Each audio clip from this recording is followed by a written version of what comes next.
ding, and I hurry up and get in there, and the next morning I get woke up out of bed, and he's like, hey, you want a job?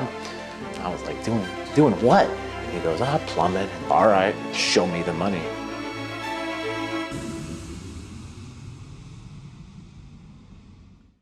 Welcome to Season 5 of American Plumber Stories. What a journey this has been. As we continue to inspire, educate, and entertain, we're bringing you some of the best stories yet. I'm Craig Morgan, and this is American Plumber Stories. Some days I'm working before the sun kisses the sky. I watch the world wake up from the seat of my truck. I'm out here earning my piece of the pie. A good honest buck, no it ain't love. I was taught to do the things I do so I don't depend on anyone. I work hard enough through the year so I play whenever I want. I have more than I deserve, including a wife who says I'm hot. Yeah, it's better than a good life that I got. This year on American Plumber Stories, we're going international, from Australia to Canada. And what we learned is that things that we're experiencing here in the United States of America, when it comes to plumbers, these same things are being experienced around the world. In Australia, it's pretty similar to the US. A lot of people in high school looking at different career options really just fall back to university and college as a pathway forward. Not a lot of people think about plumbing as a career or even the trades. It's usually like a fallback. And we thought, what better way to showcase how exciting a career in plumbing could be than to partner up with American Plumber Stories and showcase some of the local talent here and how adventurous and fun it can be. I regard myself as a remote plumbing specialist. Well, I enjoy plumbing, I really love plumbing, but when you're able to go to these amazing places and work and see what we see, it just makes it even better. The places I've been over the years where you had to travel by plane to some of these places, I've gained so much knowledge and experience.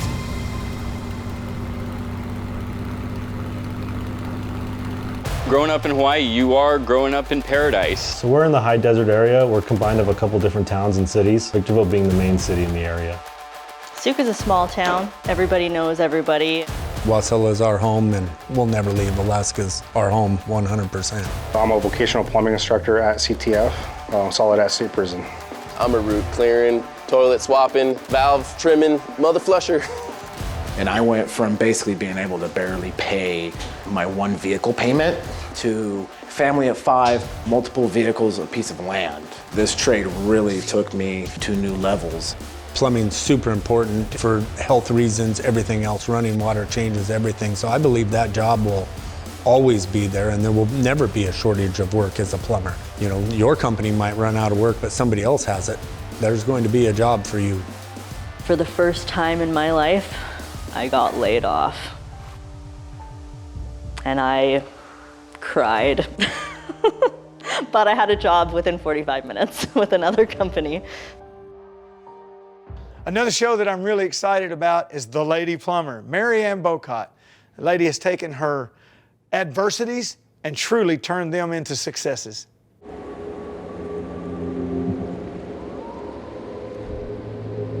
I was living with my boyfriend. He was nice at first, and then I found out that he wasn't all that nice after all. I wanted to go to the convenience store by myself, but I wasn't allowed to. I wasn't allowed out of his sight, ever. So I remember I was like, I'm leaving, I'm going to the store because the store was a block away from where I lived. It was 1 block, and he just wouldn't let me go. And so I grabbed my purse and I started heading towards the door because I just had enough of, not being able to go anywhere or basically go anywhere. So I start heading towards the door, and he runs at me and grabs me by my ponytail and throws me onto the ground and then just drags me across the floor and then locks me in the bedroom. And that's when he beat the living piss out of me. And then that's when I woke up in the hospital.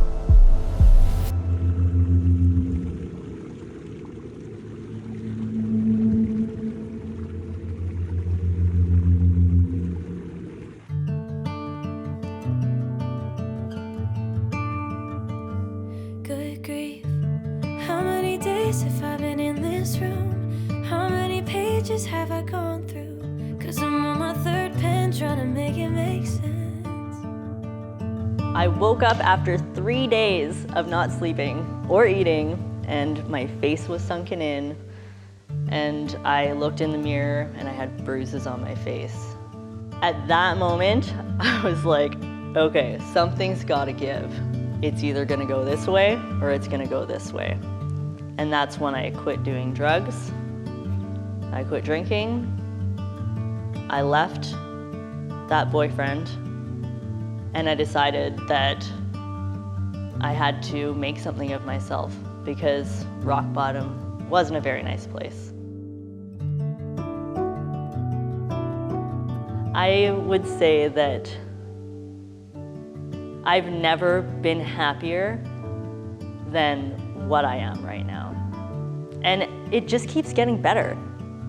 It just keeps getting better. Every day, every year,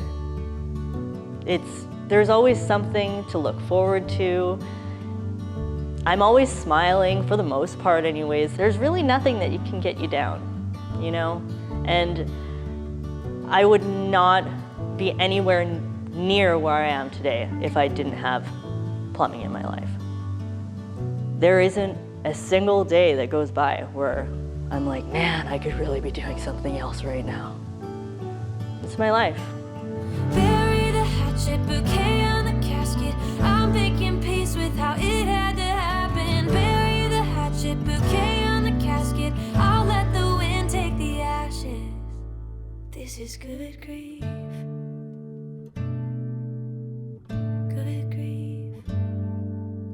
We made it to season 5 of American Plumber Stories, and I'm excited because now we get to talk about, right now, the impact that American Plumber Stories has had.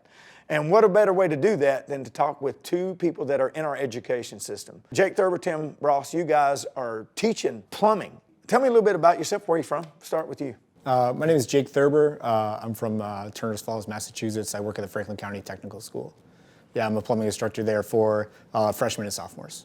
9th and 10th grade? Yep. You're actually teaching how to hook up sinks, and tell me what you're teaching. Yeah, we're doing everything from reading a tape measure to, you know, a little bit of service stuff to roughing in houses. Oh, wow. Yep, the whole shebang. Jake? I'm a plumbing instructor in LaBelle, Florida. I do adult classes in the morning and dual enrollment high school students in the afternoon. And we teach anything from fixing water heaters, fixing faucets, toilets, anything kind of involved with plumbing. Y'all are actually using American Plumber Stories in your curriculum to some degree. How has it impacted these students? I think anytime that you can give somebody a different perspective and get a different plumber from around the country or around the globe to tell their story and how they got started, where they're at now, all the fancy toys they have, it kind of gets these kids motivated to realize that a lot of kids think that it's just about toilets, and there's a wide array of plumbing that can be done besides toilets. So just giving kids different perspectives of different plumbers around the country, I think helps you win them over and helps you get them excited about it. Jake, do you think that when they watch these American Plumber Stories, do you think they're inspired? Absolutely, yeah. I love it's a very positive message to these kids. You know, they can be very successful. I love how it shows how all these people, no matter where it is, are all taking pride in their work and taking care of their country that they're living in. Because really, that's what we're doing, right? We're taking care of the health of the country. Without plumbing, it would be a rough place. Yeah. Yeah.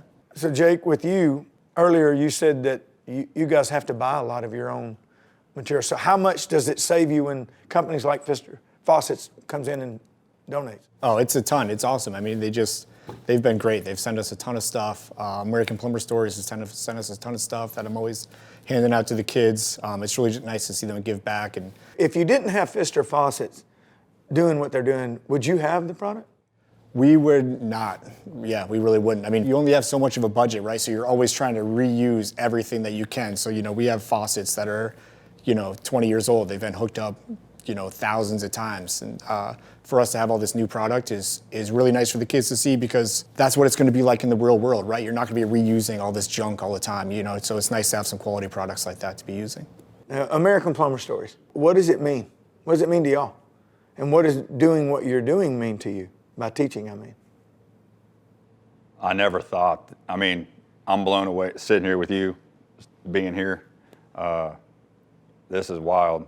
When he called me and asked me to do this, I never in my wildest dreams ever thought the places plumbing would ever take me. 18 years ago when I started plumbing, I never in my life thought I'd be teaching. Never. I just wanted to go work for somebody for the day, go home, take care of my family, and be done with it. But the amount of traveling I've done for plumbing, going to different states for different trade shows, and it's just, plumbing has given me everything, and I'm very blessed.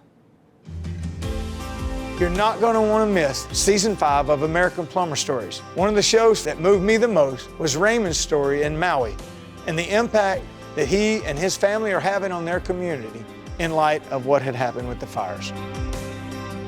When the fire happened, and first thing people asked for was clean water. So to me, plumbing is the most important thing we have in our society. You don't have to leave. You don't have to go off to college, and spend money to get an education that you may or may not use in your job. You can stay here on Maui. You can get trained at a good career and get paid for the training and help rebuild your community. So what are you waiting for?